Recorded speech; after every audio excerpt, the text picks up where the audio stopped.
नमस्कार विद्यार्थियों, ID classes में आपका स्वागत है।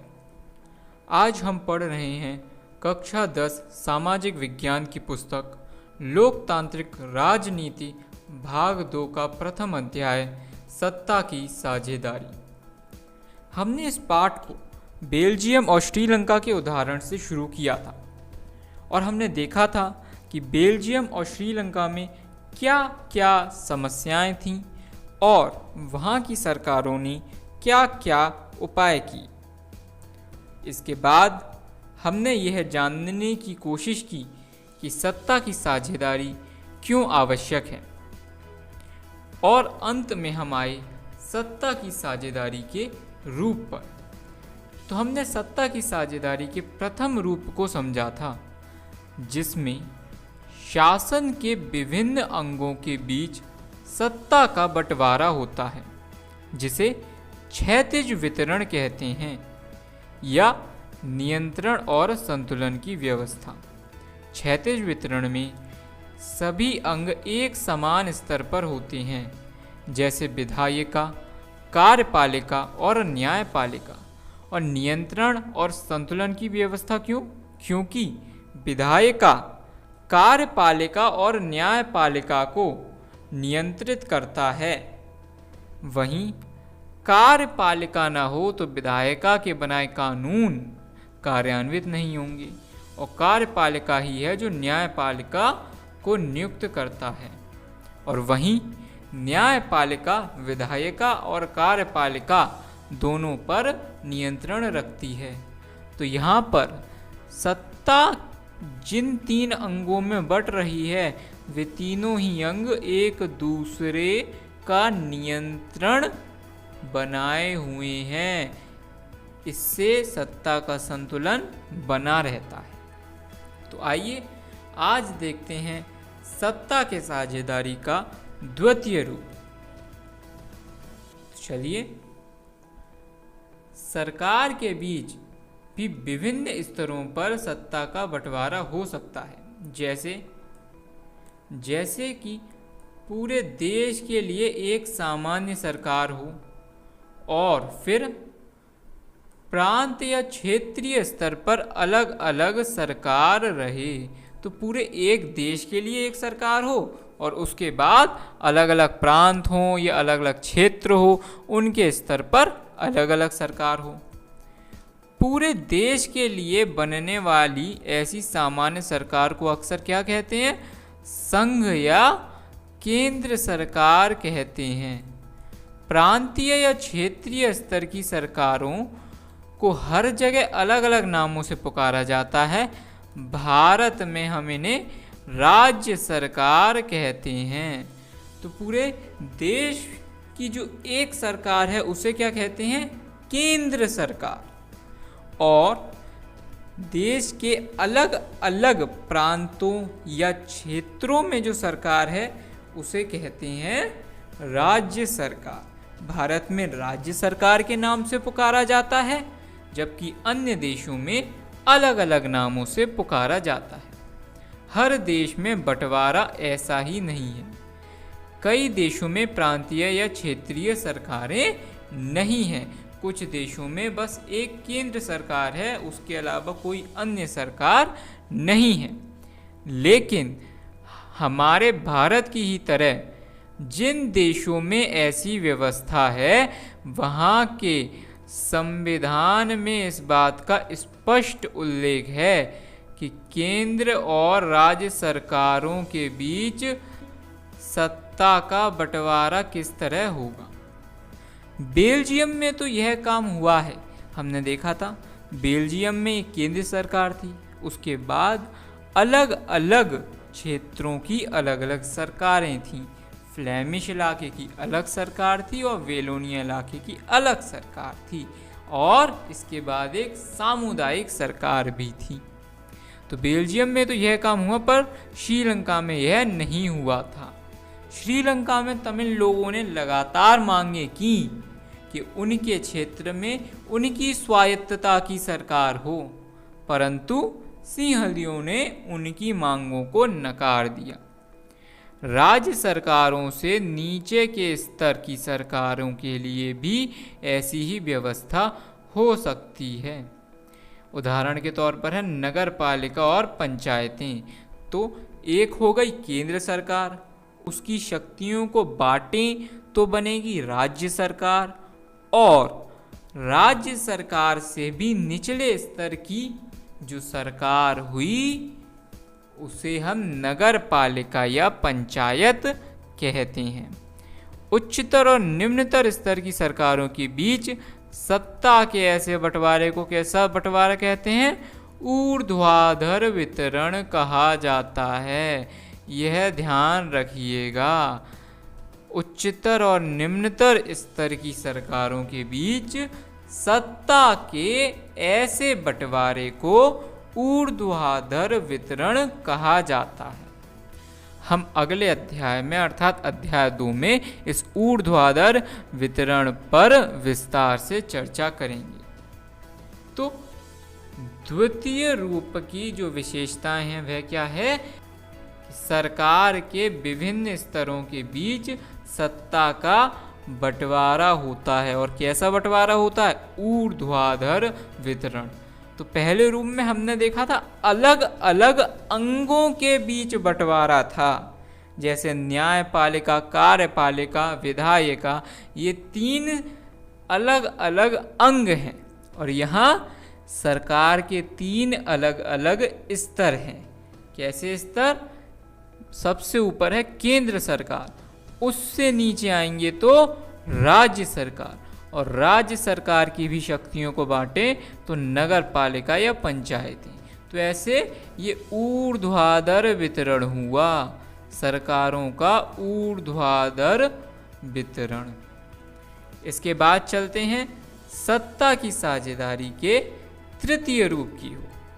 तो देखते हैं सत्ता की साझेदारी का तृतीय रूप। सत्ता का बंटवारा विभिन्न सामाजिक समूहों, मसलन भाषाई और धार्मिक समूहों के बीच भी हो सकता है। तो अलग अलग सामाजिक समूह हैं जिनकी अलग अलग भाषाएं हैं या अलग अलग धार्मिक समूह हैं, उनके बीच भी सत्ता बांटी जा सकती है। उदाहरण के तौर पे क्या आता है? सबसे अच्छा उदाहरण है बेल्जियम की सामुदायिक सरकार। इस व्यवस्था का सर्वोत्तम उदाहरण है। कुछ देशों के संविधान और कानून में इस बात का प्रावधान है। क्या प्रावधान है?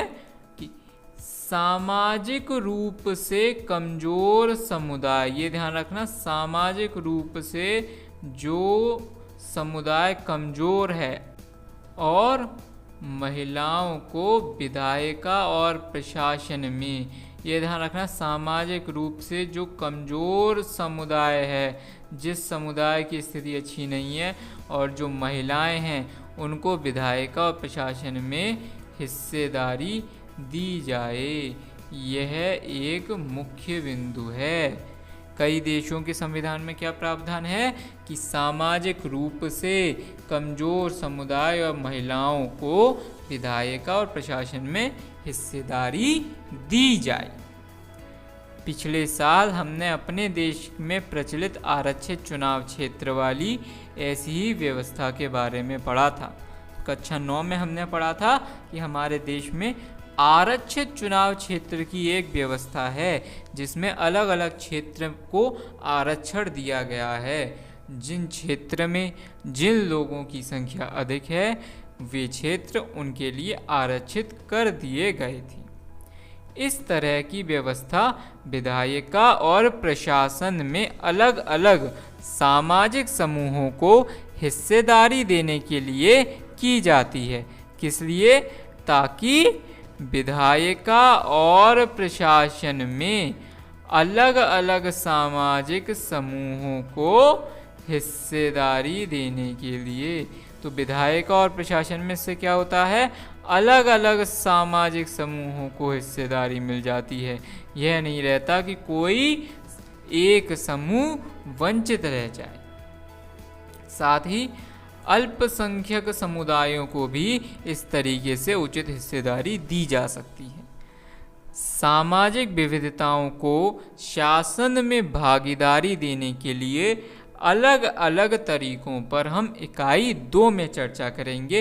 इकाई 2 अर्थात पाठ तृतीय व पाठ चतुर्थ। तो इन दोनों पाठ में, तीसरे पाठ और चौथे पाठ में, हम सामाजिक विविधताओं को शासन में भागीदारी देने के तरीकों पर चर्चा करेंगे। तो हमने तृतीय रूप में क्या देखा कि सामाजिक समूहों के बीच सत्ता का बंटवारा होता है, एक सामुदायिक सरकार बनती है। ये सबसे अच्छा उदाहरण क्या था, एक सामुदायिक सरकार, बेल्जियम की सामुदायिक सरकार, जिसमें एक समुदाय के लोग अपनी सरकार का चुनाव करते थे और उस समुदाय की सरकार उस समुदाय के लोगों की भाषा, संस्कृति आदि से संबंधित सभी फैसले लेती थी। तो ये क्या है तीसरा रूप, सामाजिक समूहों के बीच सत्ता का बंटवारा।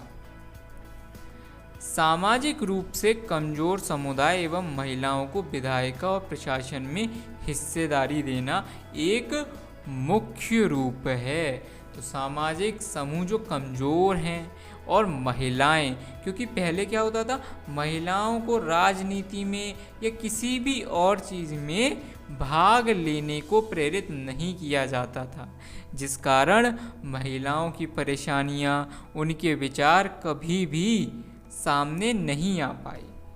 तो इसीलिए महिलाओं को विधायिका और प्रशासन में हिस्सेदारी देने के प्रावधान किए जाते हैं, ताकि सभी समूहों को और सभी महिलाओं को भी लगे कि उनकी आवाज़ देश में सुनी जाएगी। इसके अलावा अल्पसंख्यक समुदाय के लोगों को भी सत्ता में हिस्सेदारी दी जा सकती है, ताकि उन्हें ऐसा ना लगे कि वे अल्पसंख्यक हैं, इसीलिए देश में उनका कोई स्थान नहीं। तो अब आते हैं सत्ता की साझेदारी के चतुर्थ एवं अंतिम रूप पर। तो इस रूप में क्या है कि सत्ता के बंटवारे का एक रूप हम विभिन्न प्रकार के दबाव समूह और आंदोलनों द्वारा शासन को प्रभावित और नियंत्रित करने के तरीके में भी लक्ष्य कर सकते हैं। कैसे कि अलग अलग दबाव समूह और आंदोलनों द्वारा शासन को प्रभावित और नियंत्रित करना। लोकतंत्र में लोगों के सामने सत्ता के दावेदारों के बीच चुनाव का विकल्प जरूर रहना चाहिए। तो ये नहीं होना चाहिए कभी कि लोकतंत्र है और आपके सामने बस एक ही विकल्प है, आप चुन रहे हैं तो एक ही व्यक्ति को चुनेंगे। जैसा क्या होता है चाइना में होता है, वहाँ कम्युनिस्ट पार्टी है, तो कम्युनिस्ट पार्टी की जो विचारधारा है उसके अनुसार ही वहाँ चुनाव भी होते हैं और वहाँ पर सिर्फ वही पार्टी चुनी जा सकती है। तो लोग चुनाव करें ना करें, वहाँ सिर्फ और सिर्फ कम्युनिस्ट पार्टी ही रहेगी। तो ऐसा नहीं होना चाहिए एक लोकतंत्र में कि चुनाव का विकल्प ही ना रहे, चुनाव के अलग अलग विकल्प रहने चाहिए। समकालीन लोकतांत्रिक व्यवस्थाओं में यह विकल्प विभिन्न पार्टियों के रूप में उपलब्ध होता है। तो जब चुनाव होते हैं तो कई सारी पार्टियां होती हैं और वे जीतना चाहती हैं, सत्ता को हासिल करना चाहती हैं। तो ऐसे में जो व्यक्ति चुनाव करने जा रहा है, अपना मत देने जा रहा है, उसके सामने कई सारे विकल्प हैं अलग अलग पार्टियों के रूप में। तो इस प्रकार सभी पार्टियों के बीच में एक प्रतिस्पर्धा बनी रहती है। सभी पार्टियां एक दूसरे से अधिक मत प्राप्त कर सत्ता हासिल करना चाहती हैं और इसीलिए सभी के बीच में एक प्रतिस्पर्धा बनती है। पार्टियों की यह आपसी प्रतिद्वंदिता ही इस बात को सुनिश्चित कर देती है कि सत्ता एक व्यक्ति या समूह के हाथ में ना रहे। तो आप देख सकते हैं कि जब अलग अलग पार्टी प्रतिस्पर्धा करेंगी तो क्या होगा, इससे यह निश्चित हो जाएगा कि सत्ता हमेशा किसी एक ही व्यक्ति या एक ही समूह के पास नहीं रहेगी। अलग अलग पार्टियां आएंगी, कभी किसी को वोट मिलेगा, कभी किसी और को अधिक मत मिलेंगे, अलग अलग सरकारें बनेंगी और इस प्रकार यह सुनिश्चित हो जाएगा कि सत्ता हमेशा एक ही के हाथ में नहीं रहेगी। एक बड़ी समयावधि पर गौर करें तो पाएंगे कि सत्ता बारी बारी से अलग अलग विचारधारा और सामाजिक समूहों वाली पार्टियों के हाथ आती जाती रहती है।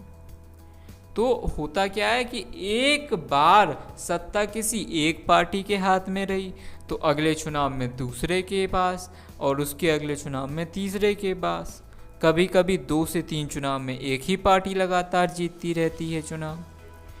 तो ये एक बात तो निश्चित होती है कि सत्ता एक के बाद एक बदलेगी जरूर, भले 15 साल लगें या 60 साल लगें। अगर बहुत सारी पार्टियां हैं और कई विकल्प हैं तो सत्ता हर पार्टी के पास एक एक करके आएगी ही। कई बार सत्ता की यह भागीदारी एकदम प्रत्यक्ष दिखती है। तो सत्ता का जो बंटवारा है ये एकदम प्रत्यक्ष कैसे दिखता है, जब 2 या अधिक पार्टियां मिलकर चुनाव लड़ती हैं या मिलकर सरकार का गठन करती हैं।